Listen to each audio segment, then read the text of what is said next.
Good news sa mga motorista, mas madali nang matutukoy kung may nalabag kayo o kailangang bayarang multa sa ipinatutupad na No Contact Apprehension Policy ng MMDA sa pamamagitan niya ng eGov PH Super App.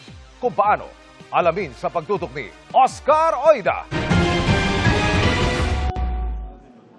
Sa daming ahulman talaga nito, ako nakakabigla din lang po. Mangyak-ngyak ang mag-asawang ito nang abutan namin sa tanggapan ng MMDA sa Pasig kanina. Ang traffic violation penalty kasi ni Mister sa pagmumotor umabot na sa mahigit 200,000 piso.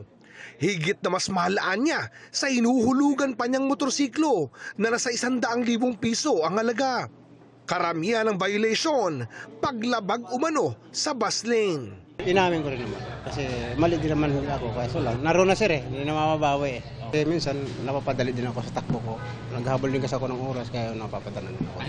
Pero di raw niya inaasahan na ganun na pala karami ang ginawa niyang paglabag dahil wala siyang natatanggap na abiso. Dapat kung may dumating sa akin na notice, dapat na-alarm din sana ako. Pero simula ngayong araw, bukod sa MMDA website, mave-verify na rin ng mga motorista sa eGov PH Super App kung may huli sila at ang dapat bayarang penalty. Kasunod yan ang paglulunsad ng integration ng MMDA NCAP May Huli Ka at eGov PH Super App.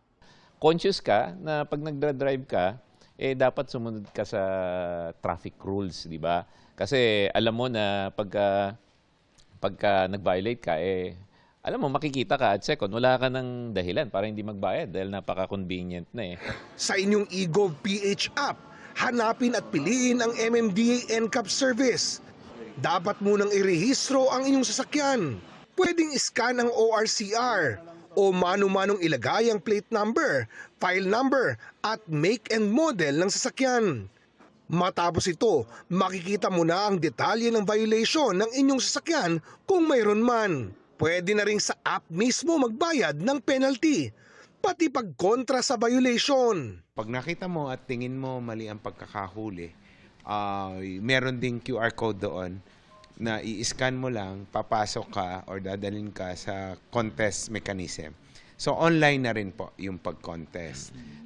So hindi nyo na rin po kailangan pumunta dito sa amin sa MMDA para i-contest po yun. Ayon sa DICT, napakahalagang aspeto ng proyekto ang budget, lalo't maraming app ng mga ahensya ng gobyerno ang naka-integrate dito. Noong Abril, naantala ang ilang serbisyo dahil nagkaproblema nila sa cloud service subscription. Sabi noon ng DICT, dumami ang gumamit nito at lumampas sa kapasidad ng sistema nito.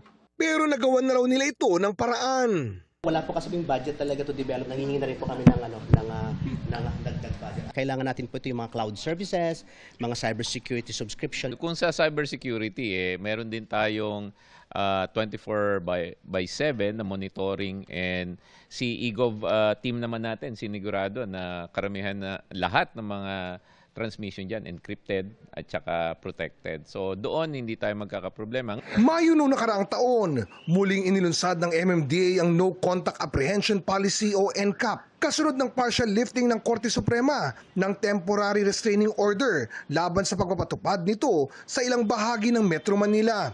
Ayon sa MMDA, mula nang muling ilunsad ang NCAP noong nakaraang taon, umabot na sa mahigit 1 milyon ang huli. 300,000 dito ang nakumpirma. Parang bumababa pa siya ngayon, which means nga na nagiging conscious yung ating mga motorista na sumunod. Kasi dati kasi siguro ang mindset pag walang nakikitang enforcers, pwedeng mag-violate. Kanina, inanunsyo ng Korte Suprema na binawi na nila ang temporary restraining order at ibinasura ang consolidated petitions laban sa NCAP sa Metro Manila. Oscar Oida, Nakatutok, 24 Oras.